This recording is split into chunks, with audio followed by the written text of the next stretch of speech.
Hello, I am Manoj Palwe. I am an authorized consultant for Canada Migration, and Australia government has also given me an overseas agent ID. Now, I am going to explain you the difference between Australia and Canada migration. Both countries are good. Both countries are taking more than 1 lakh people for their migration program. But there are certain differences. Let me highlight those differences. Consider the English language requirement. For Australia also, English language requirement is 6666 in each ability, and Canada again the requirement is 6666 in English language. That is the minimum requirement. That is the must requirement. I am making this comparison for the permanent skill migration. For Australian case it is called skill select, and Canadian case it is called express entry. Okay, now for Australia, the English language requirement is 6666, that is minimum, but to gain 10 points you must get 7777, and to get 20 points you must get 8888. Suppose you get a score of 999 and 6.5, for Australian migration you will be getting the 0 point. But Canada is having a different policy for this English language requirement. If you want to get the maximum point in Canadian migration, you must get 8.5 in listening and at least 888 in all the three abilities. Then you can claim maximum points for Canada migration under express entry program for federal skill migration. It means that Canada is ready to give you English language points even your score is say 8766 or 9876. You will be getting some points in Canadian migration, but such kind of a score for Australian migration you will not be getting any points. So this is an important distinction from English language point of view for Australia migration and for Canada migration. Second thing is, talking about this English language requirement, Canada insists only on general module of IELTS exam. Only general module. Canada will not be accepting academic module. Canada will not be accepting TOEFL.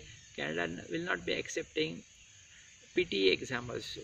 On the contrary, Australia is ready to consider IELTS general also, IELTS academic also, then TOEFL also, then PTE also. That is a huge difference. You are having variety for Australian migration.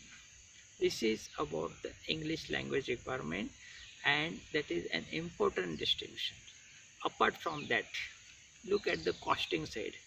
Australian migration process is definitely costlier compared with Canadian migration system. You can call it almost double the cost of this thing.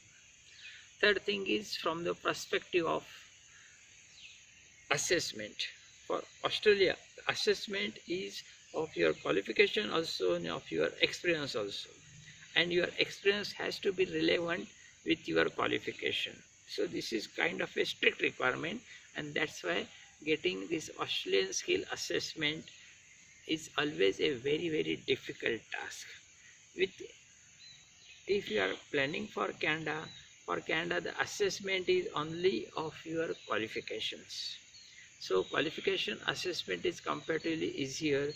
That's why Canadian immigration becomes easier as compared with Australian immigration because of the assessment requirements. Fourth thing is processing. Now Canadian processing is really fast. It is possible that you can get your immigrant visa within 6 months time. One cannot say same about Australian migration. Australian migration process takes much more time than Canadian process. What is important about Australian migration is, Australian migration there is something called occupation ceiling. Australian governments declare for which occupation how many places are there. Unfortunately, in Canadian migration process this concept is not there. So on this particular point, Australian immigration system is much better than Canadian immigration system. Now, next point is weather. Canadian weather is difficult in at least for 2-3 months. There are too much cold, particularly in December, January, in February. Australian weather is like Indian weather, so you need not have to have worries about the weather. So looking at this thing, there are certain positive points for Australian immigration and there are certain positive points for Canadian immigration. Thanks for listening. Down.